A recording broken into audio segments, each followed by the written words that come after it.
एक बार प्रेम से बोलिए श्री कृष्ण भगवान की जय। भगवत गीता यथारूप 1 से 18 अध्याय तक की प्रमाणित व्याख्या श्रोताओं आज मैं आप लोगों को बताऊंगा। तो आइए जानिए जो है 1 से 18 अध्याय में गीता में क्या क्या दिया गया है। पहला अध्याय है श्रोताओं, कुरुक्षेत्र के युद्ध स्थल में सैन्य निरीक्षण। शक्तिशाली योद्धा अर्जुन युद्धाभिमुख विपक्षी सेनाओं में अपने निकट संबंधियों, शिक्षकों तथा मित्रों को जब युद्ध में अपना अपना जीवन उत्सर्ग करने के लिए उद्यत देखते हैं श्रोताओं, तो वह शोक तथा करुणा से अभिभूत हो जाते हैं और अपनी शक्ति खो देते हैं तथा उनका मन मोहग्रस्त हो जाता है और वह युद्ध करने के अपने संकल्प को त्याग देते हैं। दूसरा अध्याय में श्रोताओं है गीता का सार। अर्जुन शिष्य रूप में कृष्ण की शरण ग्रहण करते हैं। कृष्ण उनसे नश्वर भौतिक शरीर तथा नित्य आत्मा के मूलभूत अंतर की व्याख्या करते हुए अपना उपदेश श्रोताओं प्रारंभ करते हैं। भगवान उन्हें देहांतरण की प्रक्रिया, परमेश्वर की निष्काम सेवा तथा स्वप्रसिद्ध व्यक्ति के गुण से अवगत कराते हैं। श्रोताओं तीसरा अध्याय है कर्मयोग। इस भौतिक जगत में हर व्यक्ति को किसी न किसी प्रकार के कर्म में प्रवृत्त होना पड़ता है, किंतु ये ही कर्म उसे इस जगत में बांधते या मुक्त करते रहते हैं। निष्काम भाव से परमेश्वर की प्रसन्नता के लिए कर्म करने से मनुष्य कर्म के नियम से छूट सकता है और आत्मा तथा परमेश्वर विषयक दिव्य ज्ञान प्राप्त कर सकता है। आइए श्रोताओं चौथे अध्याय के बारे में जाने। चौथा अध्याय श्रोताओं दिव्य ज्ञान। आत्मा, ईश्वर तथा इन दोनों से संबंधित दिव्य ज्ञान शुद्ध करने तथा मोक्ष प्रदान करने वाला है। ऐसा ज्ञान कर्म योग का फल है। भगवान गीता के प्राचीन इतिहास इस भौतिक जगत में बारंबार अपने अवतरण की महत्ता तथा गुरु के पास जाने की आवश्यकता का उपदेश देते हैं। श्रोताओं आइए जाने जो है 5वां अध्याय कर्म योग। कृष्ण भगवान नाभिभावित कर्म। ज्ञानी पुरुष दिव्य ज्ञान के अग्नि से शुद्ध होकर वाहतः सारे कर्म करता है, किंतु अंतर में उन कर्मों के फल का परित्याग करता हुआ शांति, विरक्त, सहिष्णुता, आध्यात्मिक दृष्टि तथा आनंद की प्राप्ति करता है। छठे अध्याय में ध्यान योग है। श्रोताओं अष्टांग योग मन तथा इंद्रियों को नियंत्रित करता है और ध्यान का परमात्मा पर केंद्रित करता है। इस विधि की परिणत समाधि में होती है। 7वां अध्याय श्रीमद् ज्ञान। भगवान कृष्ण समस्त कारणों के कारण परम सत्य हैं। महात्मगण भक्ति पूर्वक उनकी शरण ग्रहण करते हैं, किंतु अपवित्र जन पूजा के अन्य विषयों की ओर अपने मन को मोड़ देते हैं। 8वां अध्याय श्रोताओं भागवत प्राप्ति। भक्ति पूर्वक भगवान कृष्ण का आजीवन स्मरण करते रहने से और विशेषतया मृत्यु के समय ऐसा करने से मनुष्य परम धाम को प्राप्त कर सकता है, ऐसा बताया गया है 8वें अध्याय में। 9वां अध्याय श्रोताओं परम गुह ज्ञान। भगवान श्री कृष्ण परमेश्वर हैं और पूज्य हैं।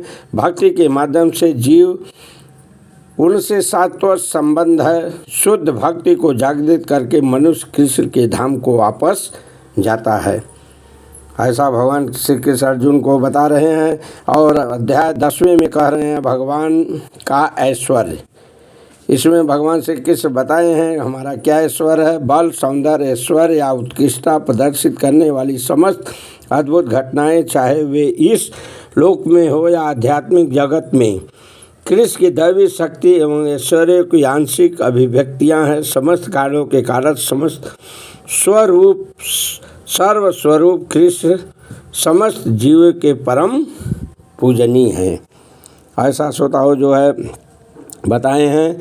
आइए 11वें अध्याय में जाने विराट रूप। 11वें अध्याय में श्रोताओं भगवान कृष्ण अर्जुन को दिव्य दृष्टि प्रदान करते हैं और विश्व रूप में अपना अद्भुत असीम रूप प्रकट करते हैं।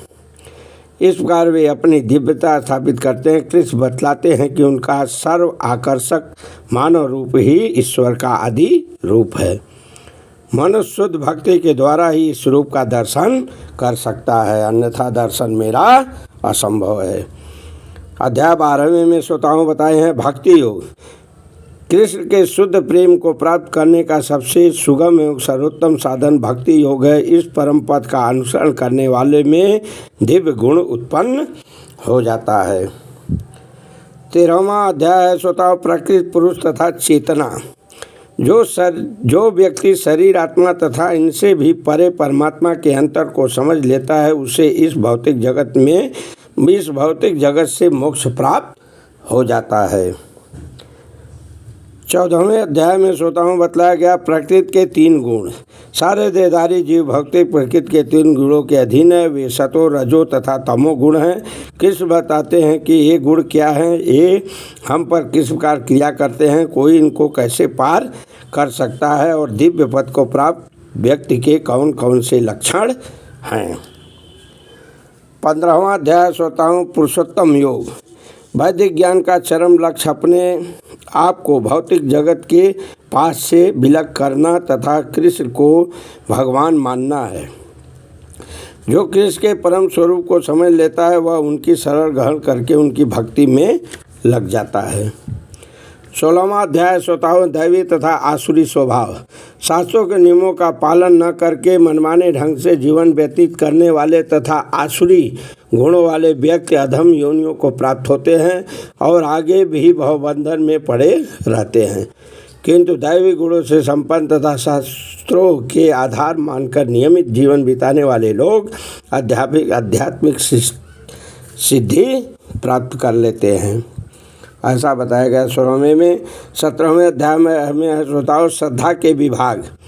भौतिक प्रकृति के 3 गुणों से 3 प्रकार की श्रद्धा उत्पन्न होती है। रजो गुण तथा तमोगुण से श्रद्धापूर्वक किए गए कर्मों से अस्थायी फल प्राप्त होते हैं, जबकि साथ सम्मत बीज से सतोगुण में रहकर संपन्न कर्म हृदय को शुद्ध करते हैं। ये भगवान कृष्ण के प्रति शुद्ध श्रद्धा तथा भक्ति उत्पन्न करने वाले होते हैं। 18वां और अंतिम अध्याय श्रोताओं जान लीजिए उपसंहार संन्यास की सिद्धि है, जो है कृष्ण वैराग का अर्थ और मानवीय चेतना तथा कर्म पर प्रकृति के गुणों का प्रभाव समझाते हैं। वे ब्रह्म अनुभूत भगवत गीता की महिमा तथा भगवत गीता के चरम निष्कर्ष को समझाते हैं। यह चरम निष्कर्ष बताते हैं कि धर्म का सर्वोच्च मार्ग भगवान कृष्ण की परम शरण गति है। यही जो है सर्वोच्च है, जो पूर्ण प्रकाश प्रदान करने वाली है और मनुष्य को कृष्ण के नित्य धाम को वापस जाने में समर्थ बताती है। इस तरह श्रोताओं जो है एक अध्याय से 18वें अध्याय को जो है संक्षिप्त में जो है प्रमाणित व्याख्या बताई गई और विस्तार से इसकी जो है भूमिका आपको जो है आगे श्लोकों के माध्यम से सुनने को मिलेगी, ताकि आप सुने समझें और सुनने मात्र से जो है जीवन मुक्त बन सके। इसके लिए जीवन मुक्त नामक चैनल को सब्सक्राइब कीजिए, लाइक कीजिए और ढेर सारी जो है कथाएं और कहानियां जो है प्रमाणित वेद शास्त्र पुराणों से संबंधित नाना प्रकार के जो है दैविक गुणों से संपन्न कथाएं आपको सुनाई जाएगी। तब तक के लिए एक बार प्रेम से बोलिए श्री कृष्ण भगवान की जय।